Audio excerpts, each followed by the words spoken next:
Welcome back to my sweet little Duke, where we try to bring some joy, laughs, and smiles to your day. Over the past few weeks, I have been trying to post as many stories as I can remember about Duke's first 18 months, because I don't exactly have any video of that time before he moved in with us.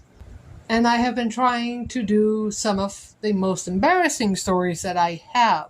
About 2 or 3 weeks ago, I talked about the time he pulled me off the steps, and last week was how he mistook the ambulance for the ice cream truck. I will link both of those videos in the description and up in the corner of this video.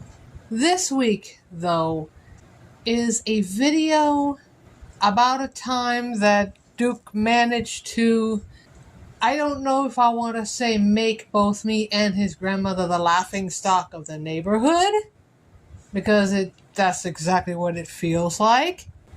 But I need to try and find a way to say some of this story in as tactful a manner as I possibly can. So you're going to have to just bear with me for a sec. If you've ever heard the old saying, when you gotta go, you gotta go, or when nature calls, there's no stopping it. Believe me, that old saying actually holds true.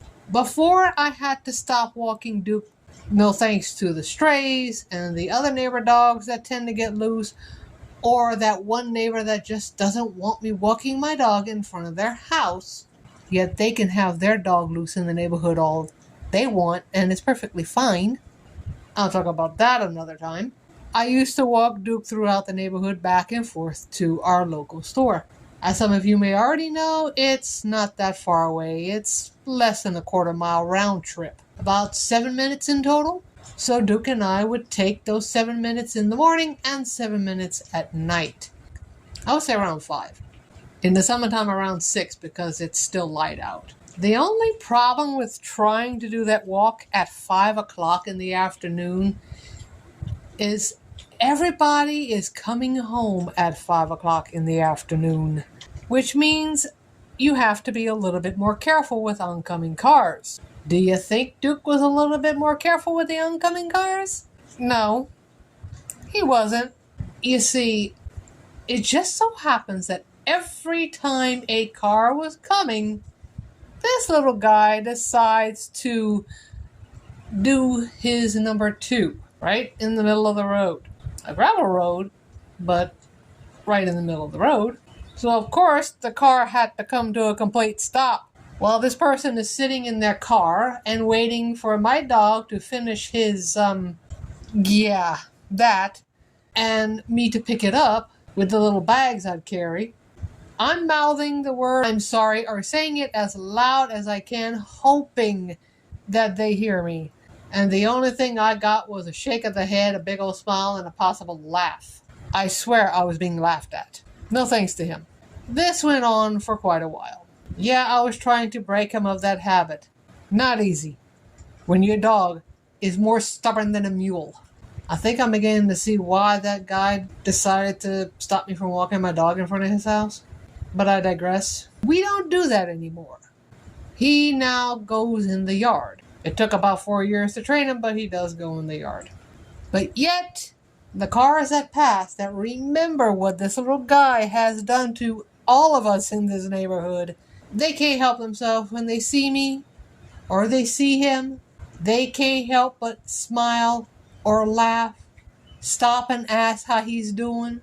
It's kind of like he became a pseudo-celebrity at the time. And if you think him doing that to just me was bad, he did it to his grandmother too. And here's the kicker. It wasn't just anybody in the neighborhood that he had stopped. He managed to stop a sheriff's deputy. That's right. A sheriff's deputy on patrol had to stop while this little dog did his business in the middle of the road.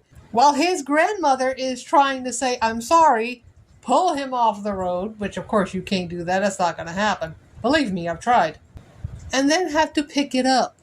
And that poor guy is just sitting in his car. He's just waiting and laughing and laughing and laughing. So I'm pretty sure he had a funny story to go tell the rest of his buddies, the same that the ambulance driver had a funny story to tell some of their buddies. Now you can understand why I have never shared this story before, because it is the most embarrassing thing he has done to me. Believe me when I say that there's probably more, but those stories will have to wait until another time. If you missed Duke pulling me off of the steps or the ambulance story, you can find both of those either in the description or in this playlist right here. There are also a few other stories in that playlist that will give you a good chuckle should you need one. Remember to bring some joy, laughs, and smiles to somebody's day, and we will see you in our next video. Later.